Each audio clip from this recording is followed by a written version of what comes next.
Hello students, welcome to my YouTube channel tutorial classes by Garima Singh. हम यहाँ पे BCA maths पढ़ाते हैं। बीसीए मैथ्स में बीसीए थर्ड सेम और फिफ्थ सेम का कोर्स कंप्लीट हो चुका है और बीसीए सेकंड सेम और फोर्थ सेम अभी स्टार्ट नहीं हुए हैं कॉलेजेस में। आफ्टर 1 मंथ स्टार्ट हो जाएगा, लेकिन हमने अपनी क्लासेस स्टार्ट कर दी हैं। तो बीसीए सेकंड सेम का इंट्रोडक्शन लेक्चर हो चुका है और आज बीसीए सेकंड सेम का मैथ्स का सेकंड लेक्चर है। यूनिट 1 चैप्टर 1 से। चैप्टर 1 है हमारा सेट थ्योरी, तो इसी से हमारा पहला टॉपिक आज हम पढ़ेंगे। ठीक है, तो हम क्या पढ़ रहे हैं आज? बीसीए सेकंड सेम की मैथ्स, जिसका नाम है मैथमेटिक्स 2।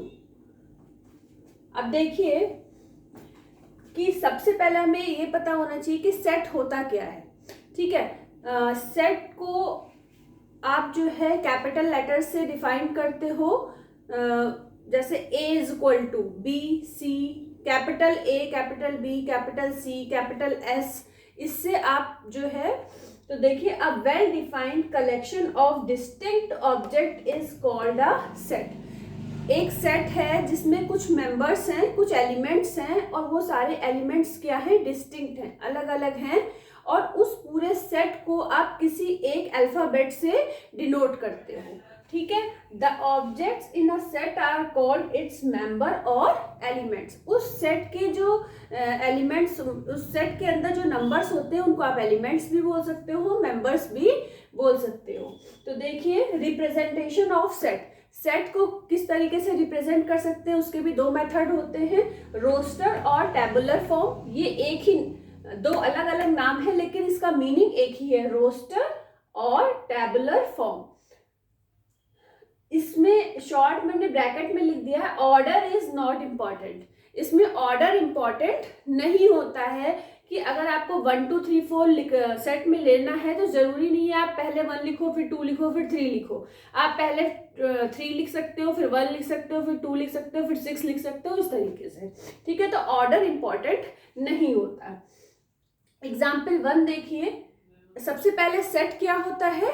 सेट आप जान चुके हो कि एक सेट है, सेट के अंदर जो नंबर्स भी लिखे हो सकते हैं, अल्फाबेट्स भी लिखे हो सकते हैं, उनको हम मेंबर्स भी बोल सकते हैं, एलिमेंट्स भी बोल सकते हैं। और सेट को हम दो मेथड से रिप्रेजेंट करते हैं। पहला मेथड है रोस्टर और टेबुलर फॉर्म, और सेकंड मेथड है रूल मेथड और सेट बिल्डर फॉर्म। ठीक है, तो दो मेथड से हम सेट को डिफाइन कर सकते हैं। तो देखिए, एग्जाम्पल 1 है, set of all factors of 12। Factors of 12 का मीनिंग क्या होता है ये पता होना चाहिए, तभी आप जो है उसका सेट बना पाओगे।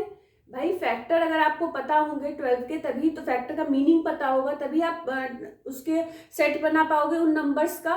तो 12 को कौन कौन से नंबर काटते हैं, डिवाइड करते हैं? जैसे 1 से अगर आप डिवाइड करोगे 12 को तो हो जाएगा, 2 से डिवाइड करोगे 2 6 जा 12, 3 से 3 4 जा 12, 4 से 4 3 जा 12, 5 से नहीं होता है तो 5 नहीं होगा इसका एलिमेंट इस सेट का। फिर 6 से करोगे डिवाइड तो 6 2 जा 12, 7 से नहीं होगा, 8 से नहीं होगा, 9 से नहीं होगा, 10 से नहीं होगा, 11 से नहीं होगा, और उसके बाद 12 से होगा, 12 1 जा 12। तो हमें वो लेने हैं नंबर्स जो 12 को डिवाइड कर देते हैं। ठीक है, तो फैक्टर का meaning set of all factors of 12। तो फैक्टर्स ऑफ 12 क्या होंगे? वो नंबर जिससे 12 जो है पूरा पूरा डिवाइड हो जाता है। तो देखिए, 1 2 3 4 6 और 12, और इस सेट को हमने किससे डिनोट कर दिया? ए से। कैपिटल लेटर है, जितने भी सेट को डिनोट करने के लिए हम कैपिटल लेटर यूज करते हैं। ठीक है, और जो अगर मान लीजिए अंदर भी आपको अल्फाबेट यूज करने हैं, किसी एग्जाम्पल में यूज हो रहे हैं, तो उसमें स्मॉल लेटर्स यूज होते हैं, स्मॉल ए, स्मॉल बी, स्मॉल सी, इस तरीके से। अब सेकंड एग्जाम्पल है आपका, set of all even integer less than 20। Set of all even integer, तो इवन इंटीजर का मतलब क्या होता है? इवन का मतलब क्या है? वो नंबर्स जो 2 से डिवाइड हो। तो ऐसे कौन से नंबर हैं और वो 20 से छोटे हो, तो मतलब 20 नहीं आएगा उसमें। 1 से 19 तक हमें देखना है कि वो कौन से नंबर हैं जो 2 से डिवाइड हो रहे हैं, क्योंकि इवन नंबर की बात की गई है। तो 2, 4, 6, 8, 10, 12, 14, 16 और 18। तो ये सारे नंबर जो हैं हमारे 2 से डिवाइड होते हैं, तो इसलिए ये इवन इंटीजर हैं। अब देखिए इसको जो है हमने किससे रिप्रेजेंट कर दिया है, b से, ठीक है। अब देखिए example 3, the set of all letters in the word mathematics is given by. अब ये हमने C सेट ले लिया।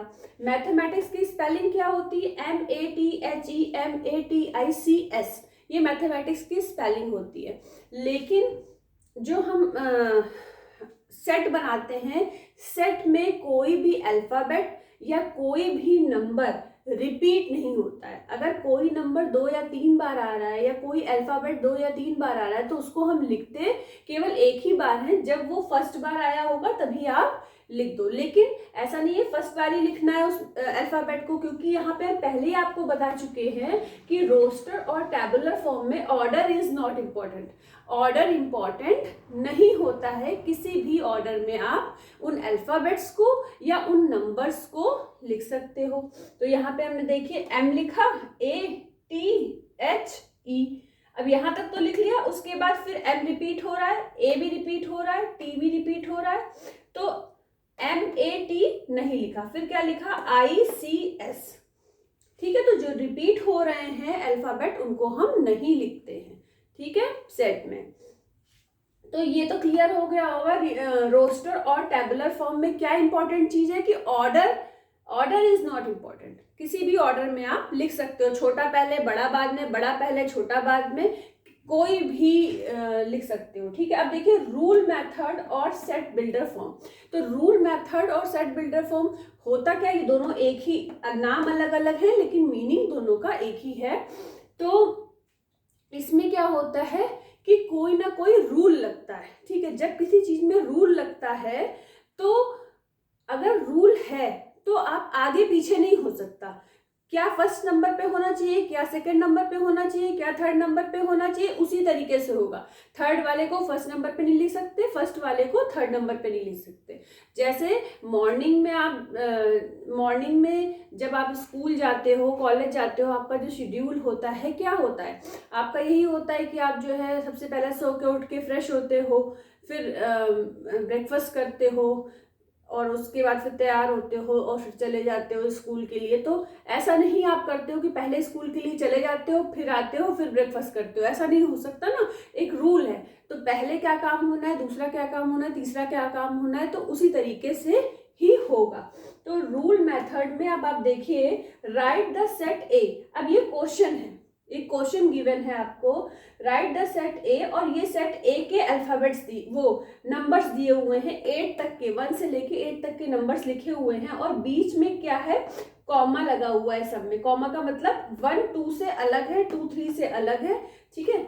In the set right the, मतलब इस सेट को सेट बिल्डर फॉर्म में लिखना है। सेट बिल्डर फॉर्म क्या होता है, यही जो अभी हमने आपको समझाया, रूल मेथड और सेट बिल्डर फॉर्म। तो अब इसको अगर हमको लिखना है तो इसका क्या रूल है, इसमें क्या रूल लगा हुआ है, एक्चुअली ये है क्या, 1 से लेके 8 तक क्या है, ये नेचुरल नंबर्स हैं, और ये 8 के बाद नहीं लिखे हुए हैं, मतलब कि ये लेस देन 9 है। ये जो नंबर्स लिखे हुए हैं वो लेस देन 9 है, 9 से पहले वाले नंबर लिखे हुए हैं। और इन नंबर्स को अगर हम x मान लें, अगर इनको हमने x मान लिया और बिलोंग्स टू n लिख दिया, तो x बिलोंग टू n का मतलब क्या हुआ, n क्या है, कैपिटल N, नेचुरल नंबर्स को शो कर रहा है। तो जो ये नंबर्स लिखे हैं वो नेचुरल नंबर लिखे हुए हैं और वो लेस देन 9 है। तो देखिए हमने क्या किया, सॉल्यूशन में a is equal to x such that, ये जो 2 पॉइंट होते हैं इनको हम क्या बोलते हैं, such that x belong to n। x किसको बिलोंग कर रहा है, नेचुरल नंबर्स को, and x is less than 9। तो इसी को हमने एक रूल की फॉर्म में लिख दिया इस तरीके से, ठीक है। अब देखिए सेकंड एग्जांपल है हमारा, राइट द सेट ई। अब सेट ई देखिए क्या दिया हुआ है, 1/2, 2/3, 3/4, 4/5, 5/6, 6/7, 7/8। अब इसमें ऊपर वाले नंबर देखिए, जो 1, 2, 3, 4, 5, 6, 7, 8, ये तो कुछ ऊपर वाले एग्जाम्पल की ही तरह लिखा हुआ है सेम। अब नीचे वाले नंबर देखिए, नीचे वाले नंबर में अगर हमने 2 में, ये स्टार्ट हुआ है एक्चुअली 2 से, 2 फिर 3 फिर 4 फिर 5 फिर 6 7 8 9, ठीक है। तो इसमें हमने किया क्या, देखिए इसमें हम कैसे रूल बना सकते हैं, x such that x is equal to, हमने क्या लिखा, n/n+1। ऊपर हमने मान लिया कि ये सारे नेचुरल नंबर्स हैं, n का मतलब पहले n में 1 रखा, फिर 2 रखा, फिर 3 रखा, तो इस तरीके से ये नंबर्स हमको मिल गए। और नीचे हमने लिखा n/n+1। अब आप देखो, अगर इन दोनों n की जगह 1 रखते हो तो क्या नंबर मिलेगा आपको, 1/1+1 मतलब 2, तो 1/2 पहला नंबर मिल गया। दूसरा नंबर के लिए n की जगह पे 2 रखो तो 2/2+1 3, तो 2/3 दूसरा नंबर मिल गया। तीसरे नंबर के लिए n = 3 रखो तो 3/3+1, तो 3/4 मिल गया, थर्ड नंबर मिल गया। मतलब ये जो आपने फॉर्मूला बनाया है, ये एक रूल बनाया है, उस पे जब आप n की वैल्यूज पुट कर रहे हो तो आपको ये सेट मिल रहा है। इसका मतलब कि ये जो आपने लिखा है वो बिल्कुल सही लिखा है। Where n belongs to n, n क्या है, नेचुरल नंबर्स है, और n is greater than equal to 1 और लेस देन इक्वल टू 9।